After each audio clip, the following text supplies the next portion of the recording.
Now, one of the girls who didn't want to be identified said that Steven had told her that he had killed someone. They were all at her friend's house, like drinking and just like partying. And out of nowhere, Steven said, "I already murdered somebody." Now, the girl looked at him like, "Who did you murder?" And he said, "You don't have to worry about it."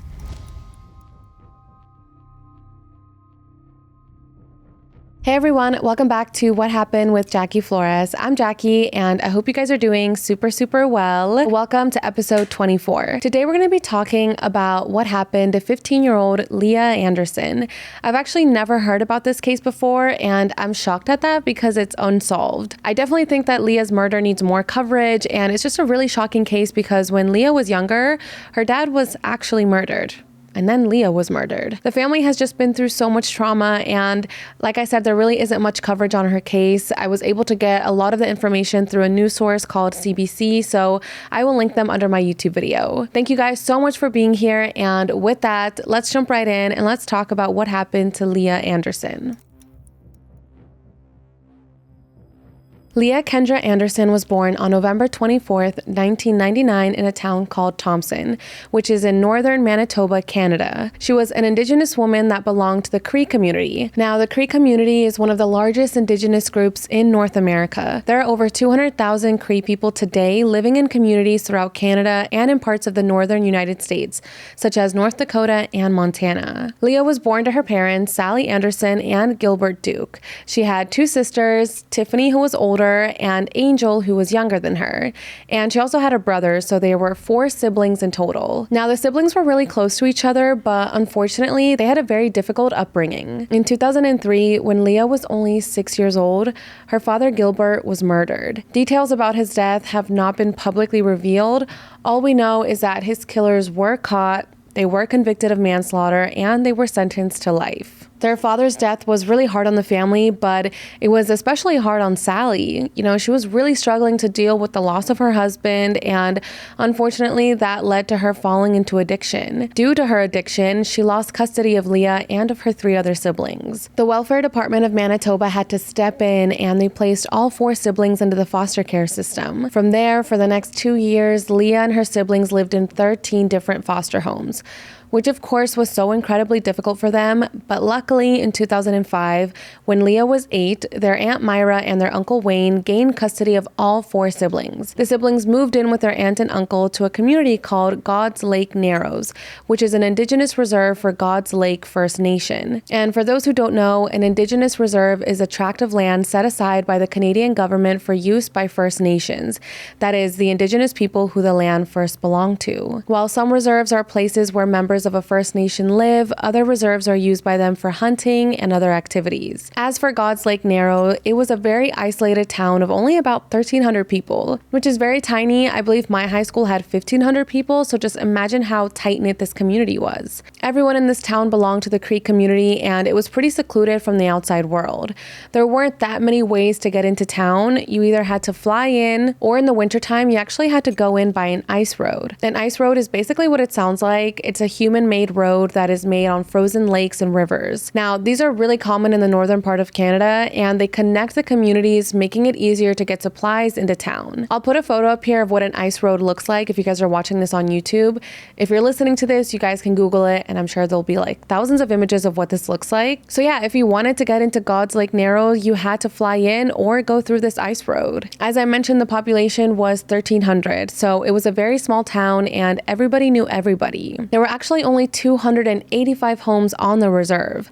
It was also a dry community, meaning that there was no alcohol allowed. However, according to members of the community, people did smuggle in alcohol through snowmobiles, and sometimes people would hold these like secret parties at their house or like in an isolated area around town where people would get together and they would drink. So that's a little bit about the background of this town that Leah and her 3 siblings just moved to. Now, since they had been going through so many different foster homes throughout their childhood, landing in God's Lake felt kind of like a safe haven to Leah's older sister, Tiffany. You know, this was like a tiny town where everyone knew everyone. There was a sense of trust in the community, and the siblings finally felt like they had a place where they could call home. Despite everything that Leah had gone through throughout her childhood, she was a very happy and vibrant teenage girl.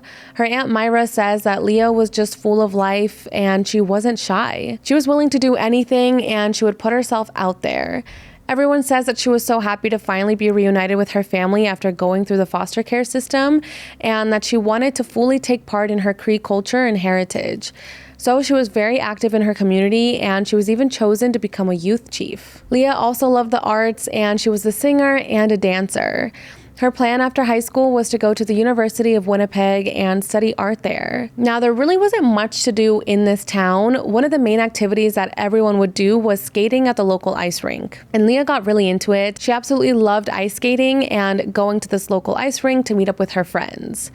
Now, her friends and her sister say that she was also very trusting, and she was the type of person to put other people's needs before her own. Her sister said that Leah, quote, didn't like to see anyone cry or, be upset. She would do anything to make someone smile. Leah was just an absolutely beautiful girl that was so excited about her life and about her future. She was living with her family, she had a boyfriend named Max, and she had lots of friends. So everything just seemed to be going well. But unfortunately, all of those hopes and dreams that Leah had were suddenly taken away from her on Friday, January 4th, 2013. That day, 15-year-old Leah was on winter break from school and she was just enjoying her time off. At this time, the roads to God's Lake Narrows were actually closed, meaning that there was really no access into town that day. She had posted on Facebook the quote, "Shine bright like a diamond," which is a line from Rihanna's song Diamonds. So she must have been in a good mood that day, and her family says that that post just reflects what type of person Leah was, someone who was so happy and who truly did shine bright like a diamond. This was her last weekend in town before she had to go back to school at the Frontier Collegiate Institute in Cranberry Portage, Manitoba. Now, this school is actually a boarding school, so throughout the semester, Leah had to live on campus. A little history on the school: it was formerly a residential school that opened in 1966, along with many other schools across Canada to westernize the Indigenous population. However, residential schools in Canada had a very terrible history of abuse and just forceful conversion towards Indigenous children, and they were actually banned in the late 1990s. But anyways, going back to Leah, that day she planned to go meet up with her friends at the local ice rink, and they were pretty much just going to go hang out there, play some hockey and just skate around. As I mentioned, Leah absolutely loved to ice skate, so she was really excited about this plan. So she made the plans with her friends, but in the end, they actually canceled on her. However, this wasn't going to stop Leah from going to go have fun, so she told her friends that she was still going to go to the ice rink all by herself. If anyone still wanted to meet up with her at the ice rink later that night, she would be there. This was literally her last weekend before she had to head back to school, so she just wanted to enjoy her day off. At around 7:30 p.m. that night, Leah grabbed her bag, she packed her ice skates, and she said goodbye to her aunt, who reminded her to be home by her curfew. Leah said, "Yeah," and then she left the house and she started walking towards the ice rink. About 20 to 25 minutes later, after Leah left the house and started walking towards the ice rink, one of her friends actually showed up to her house and knocked on the door. Leah's Uncle Wayne opened up and the friend asked him, "Do you know where Leah is?"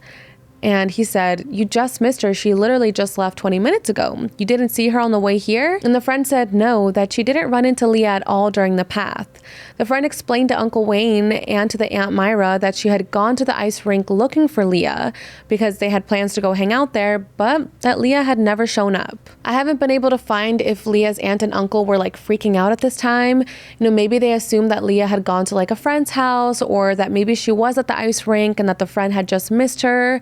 I'm not sure, but at that moment, they weren't too worried. Now, later on, her boyfriend Max stopped by the house looking for Leah, but she wasn't home yet.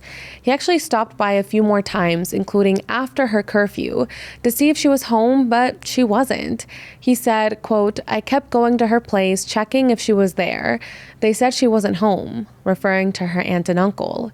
He also said, "And that was unusual because she was always back by curfew." So Leah wasn't at the ice rink, she wasn't at home, she wasn't with her friends, and she wasn't with her boyfriend. So where was she? The night continued to progress, but Leah never made it home. Her family didn't immediately panic. It was a very small community, as I've mentioned. So they thought that maybe she went to go hang out with a friend and she was spending the night there and just had forgotten to call her family to let them know. However, the next morning, she still didn't come home. She also hadn't called to let them know where she was, that she was going to be late, or what she was doing. Leah had gone completely MIA since 7:30 p.m. the night before. At this point, the family is starting to feel very concerned, so her aunt and her uncle, along with other people from the community, started to search for Leah. They spent all of Saturday looking for any clues as to where she could have been or who she was with, but they didn't find anything. The next day, on Sunday, it was snowing very hard, and again, there was still no sign of Leah. However, that all changed at around 10 o'clock in the morning. This is when a radio call came in stating that a body was found on the snowmobile trail. Leah's family actually heard this radio call and they were just absolutely terrified. At this point, it had been 2 days since Leah was last seen, and now there was someone reporting saying that a body had been found. Of course, they were terrified. Now, according to some reports, police did a community head count and they were able to see that Leah was the only person that wasn't accounted for. So because of that, they assumed that the body found was Leah. They brought the family down to the police station to show them some of the evidence that they had found, and they showed the family a photo of a hat. But Leah's family looked at this hat and they confirmed that this did not belong to Leah. And they just felt relief once they saw that. They were thinking, okay, this isn't Leah's hat, so that must mean that this isn't her body. Leah's probably still alive. However, police then showed them a photo of a boot in the snow. And as soon as the family saw that photo, they knew that the boot belonged to Leah. Also found near her body was a bag with her ice skates, which her sister did confirm belonged to Leah. Now, the people that found her body thought that Leah must have been attacked by wolves or by a dog because her body was so disfigured.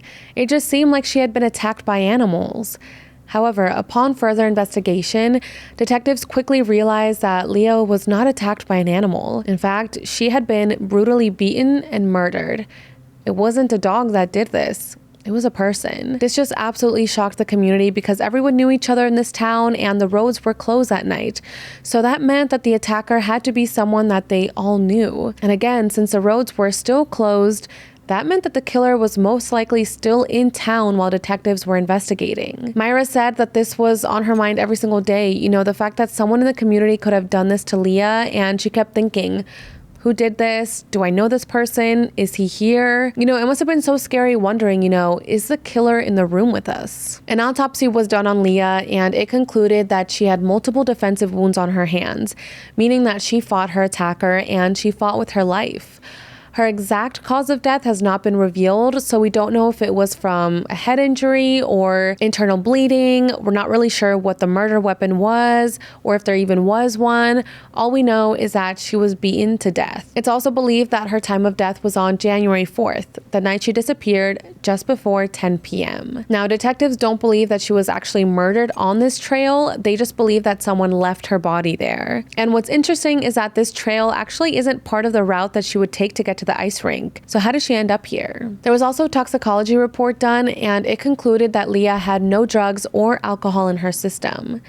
Detectives went to go speak with Leah's friend, the one that she was supposed to meet at the ice rink, and she told detectives pretty much the same thing that she had told the aunt and the uncle, that she showed up to the ice rink, that she waited and waited, but that Leah never showed up. So police started asking around, to people in the community to see if maybe they knew something about where Leah had been that night or what had happened. And there were actually a couple of rumors about where she was that Friday night. The rumors were that Leah did make it to the ice rink that evening, but that she left early, which is why her friend missed her.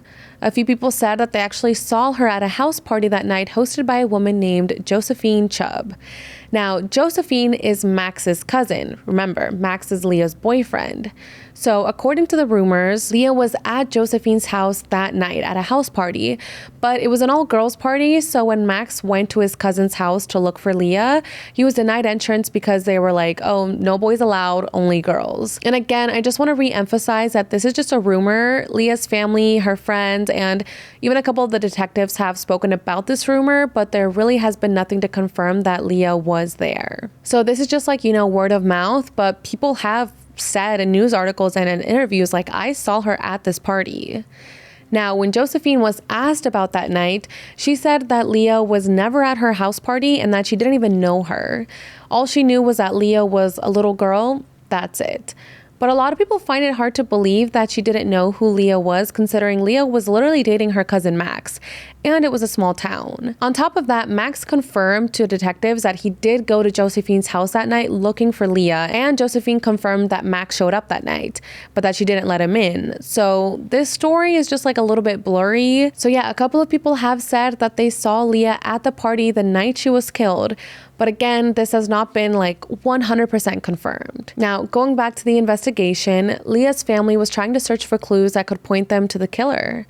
They decided to go on Leah's Facebook to see if they could find anything. And that's when they saw that a man named Stephen Chubb messaged Leah on January 5th, the morning after she was killed. He said, quote, "I hope you didn't tell on us." Now, if you notice, Stephen has the same last name as Max and as Josephine. Well, that's because they're all related.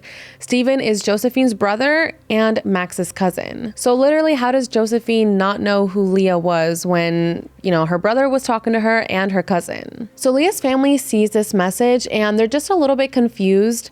They're wondering, what is he hoping Leah didn't tell? It just seemed very cryptic, and at the time, the Royal Canadian Mounted Police, also known as the RCMP, which is Canada's version of the FBI, had arrived to God's Lake Narrows to investigate Leah's murder. So the family tells the RCMP about this message, and police go question Stephen, and they also question Max. The RCMP asked Stephen about this Facebook message he had sent Leah, and he said that the message was about a secret relationship that him and Leah were having. He didn't want her family or his family to know about this secret relationship, so that's why he sent her that message. He also stated that their relationship had ended months before her death. Now, I'm not sure if there was any type of overlap between Leah and Stephen and Leah and Max.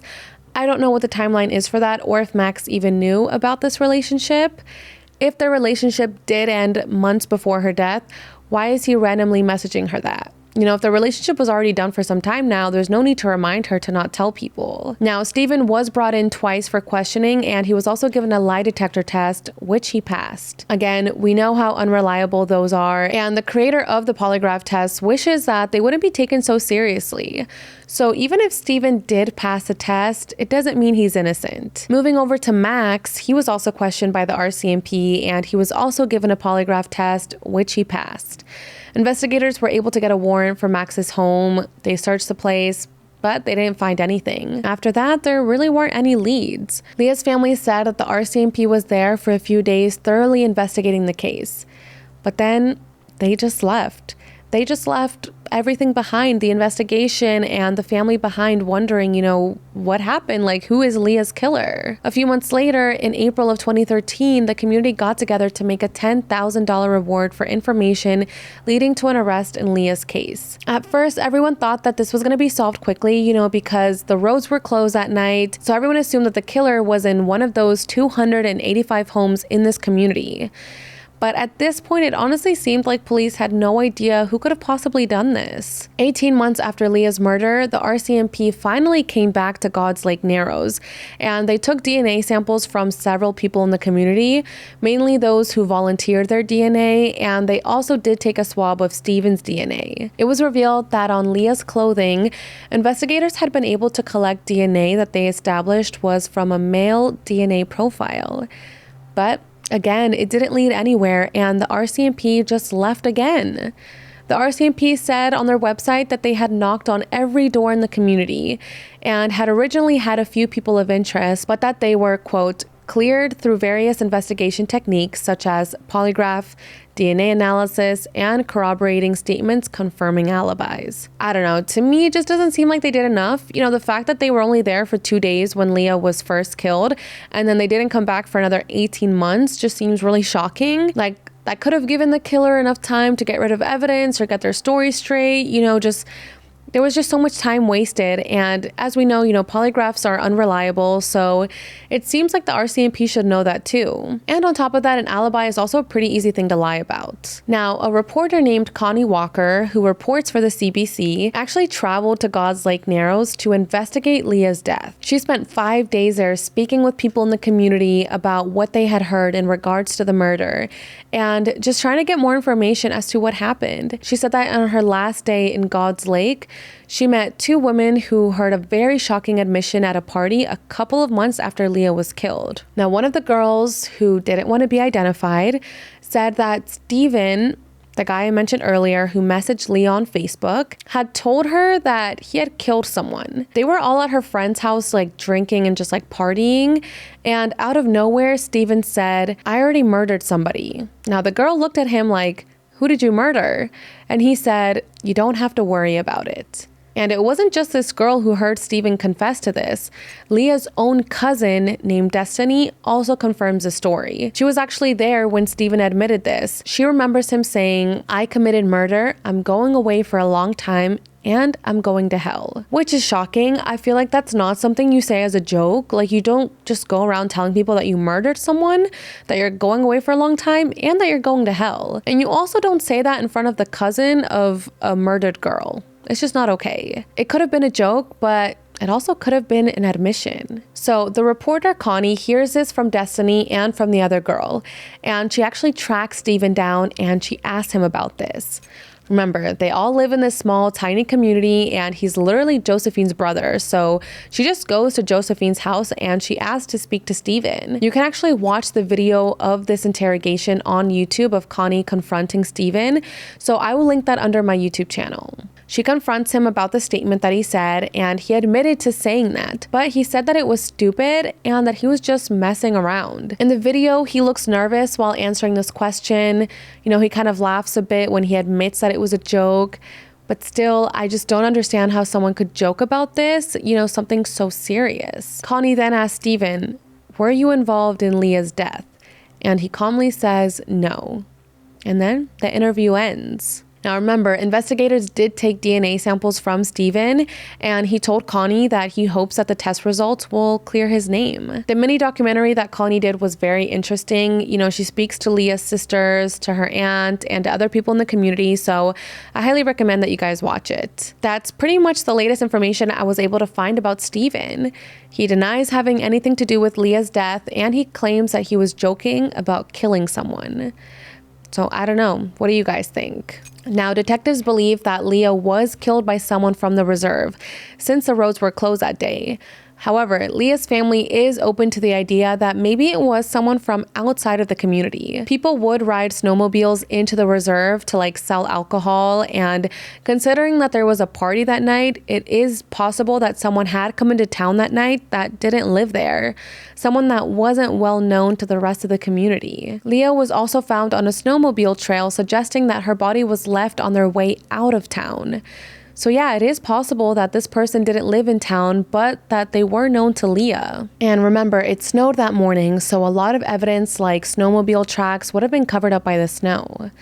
The RCMP came out and said that they have made significant advancements in the investigation. They've narrowed down, the suspect list, and they've determined that the killer was known to Leah. So literally on their website, they're confirming that Leah did know her killer, which is even more disturbing. Was it someone who lived in town, or was it someone who visited town once in a while to smuggle in alcohol that Leah had met before? It's all just so confusing. The RCMP said that they would come back to God's Lake Narrows every once in a while, to keep the case alive. And they've also used social media posts to ask people for new leads. Leah's older sister, Tiffany, used to think that God's Lake Narrows was a safe haven, but now she was afraid of this place. She no longer felt safe. She just felt like she couldn't trust anyone in the community, and she actually didn't go out by herself anymore. I just can't even imagine how the family must have been feeling at that time, knowing that your sister's killer is possibly someone you know and possibly someone that still lives in your community now. It just must have been so frightening. Like, any person you were talking to in town could have been your sister's killer. Leah's sister also did interviews hoping to get Leah's case more attention, and they talked about how her murder has affected them. Her younger sister Angel says that she's heard who some of the suspects are and that she feels like she needs to watch out for them. And when Angel sees these suspects in public, she watches how they react to her since she believes they must know that she's Leah's sister. The interview with Angel and Tiffany just really breaks your heart because you can just see how devastated Leah's family is. Leah and her siblings went through foster care together, and I'm sure her older sister thought that she had to look out for all of them.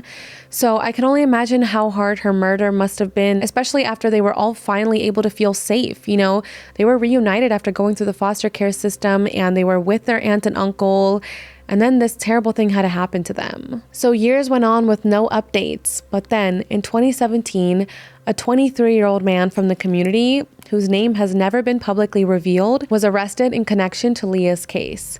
The RCMP called this arrest significant, and this finally seemed like the big break that everyone was hoping for. Sergeant Todd Doyle of the RCMP's Major Crime Service said, investigators have been working since January 6, 2013 to get justice for Leah. She was a young girl with a bright future, which was violently stolen from her. He added that the fight for justice was far from over, but that this was a good day. Now, the reason that they didn't release this man's name is because at the time he was arrested, but no charges had been filed against him yet. Officers did elaborate how they found this alleged killer. They said that they assembled a list of suspects and then they narrowed it down with the help of the community. Now, the news was so shocking to the community, and it was also shocking to Leah's family. One of her aunts came forward and said that she was shocked in disbelief, but that it is what it is. She said, "Justice will be justice." Right? But then the day after he was arrested, this man was literally released without ever being charged.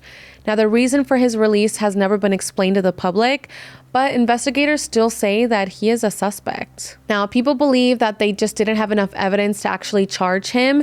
You know, maybe they were hoping that once they arrested him, he would just like confess or something like that. But yeah, nothing ever came of this arrest. I can only imagine how frustrating that must have been for Leah's family. You know, they seemed so close to having justice for her, but then it was all taken away. And who this person is and why they're still a suspect is a mystery. The RCMP have said that they have conducted over 270 interviews in Leah's case and that there is currently an $11,000 reward being offered in her case.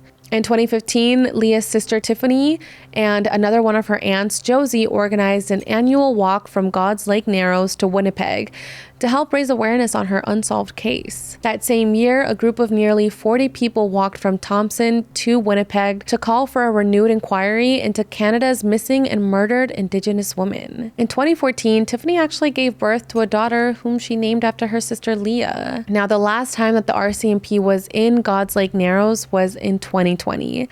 Which is just so heartbreaking to me. The fact that it's been 3 years since they've been back there to like search for answers and give this family closure is so upsetting because Leah deserves justice, and it's just not right that so many years have gone by without answers. On January 6, 2023, the 10-year anniversary of Leah's murder, a group of community members gathered at the spot where Leah's body was found for a memorial walk in her memory. While some people walked, others followed behind in their cars, offering prayers and singing songs. The chief of God's Lake First Nation, Hubert Watt, said that they keep wanting to remind people, especially the RCMP, that this case is still unsolved. He said that the community would like to know if they are still active in the case or not, because it just seems like the RCMP has forgotten all about Leah's murder. Her sister Tiffany was glad that Hubert spoke up and that the community was still thinking about Leah as much as she was.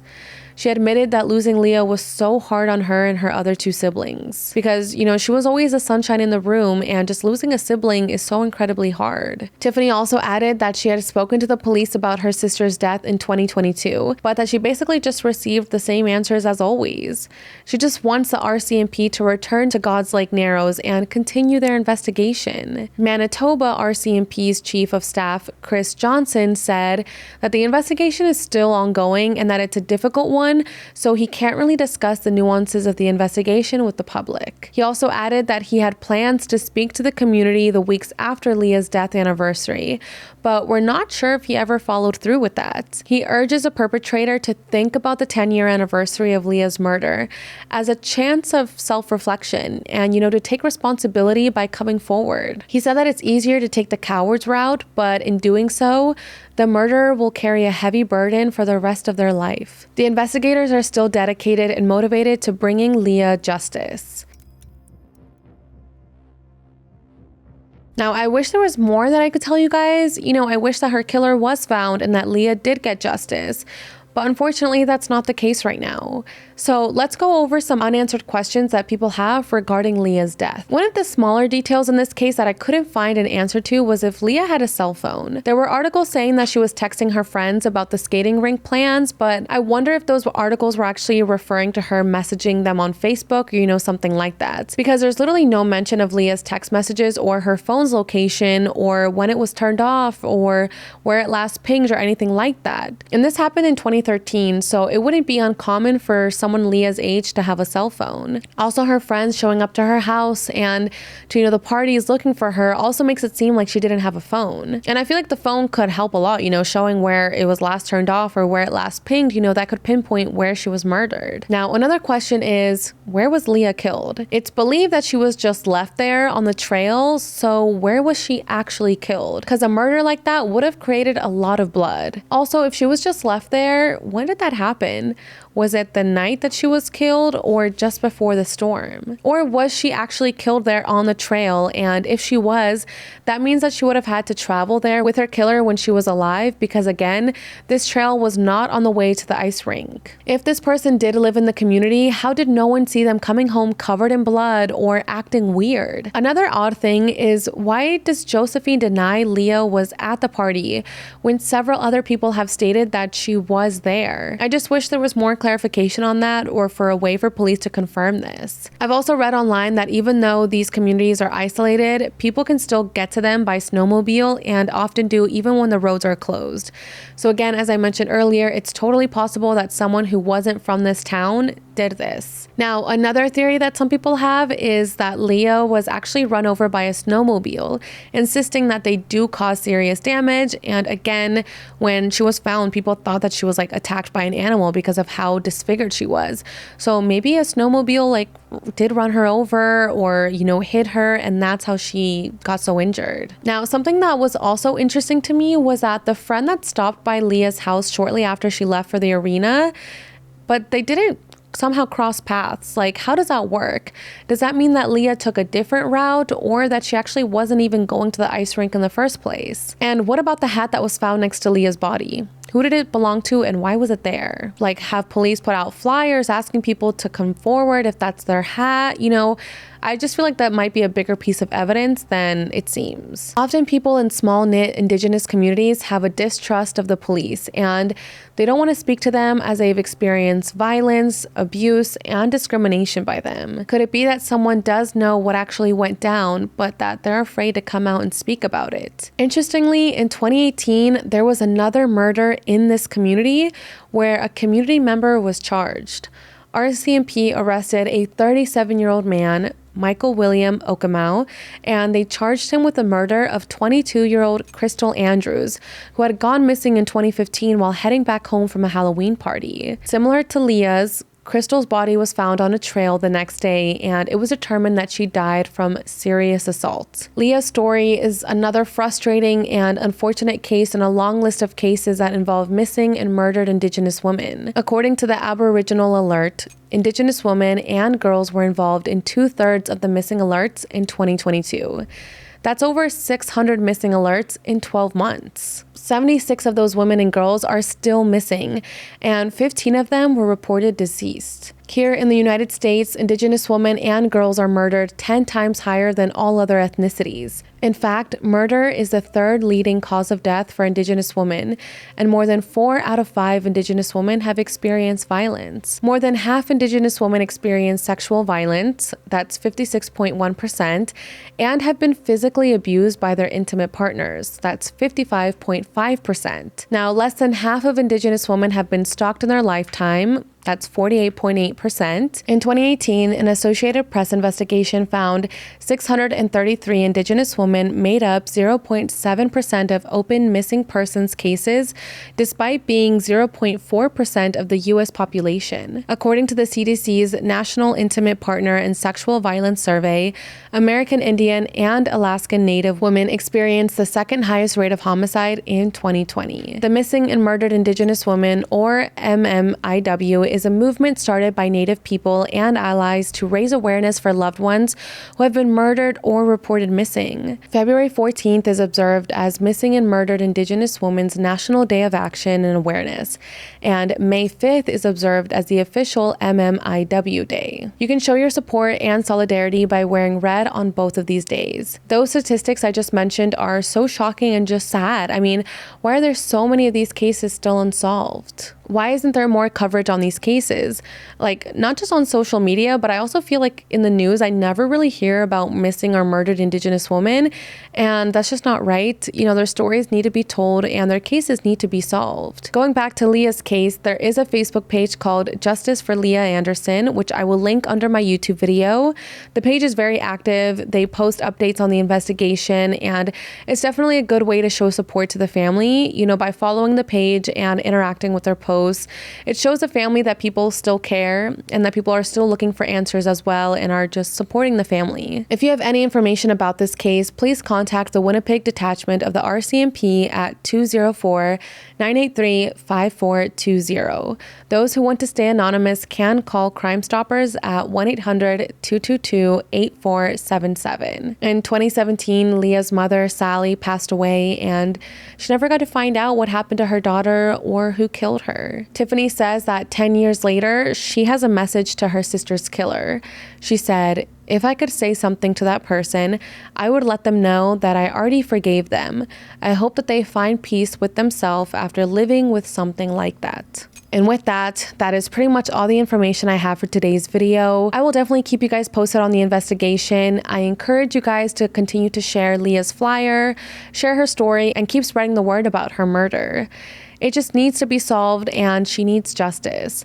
I will link some sources down below to where you guys can get more information about Leah's case and who you guys can contact if you have any information regarding it. Thank you guys so much for being here and for taking the time to listen to what happened to 15-year-old Leah Anderson. If you're watching this on YouTube, make sure to leave me a comment down below so I can see your guys' thoughts on this case. If there's ever any other cases that you guys want me to cover, also leave me a comment under my YouTube video, or you guys can send me a message on Instagram. But yeah, that's pretty much everything I have for today's video. Don't forget to follow, rate, and review What Happened wherever you get your podcasts, and subscribe to my YouTube channel, True Crime Jackie, on YouTube for full video episodes. You can also find me on Instagram and TikTok at True Crime Jackie. Bye guys!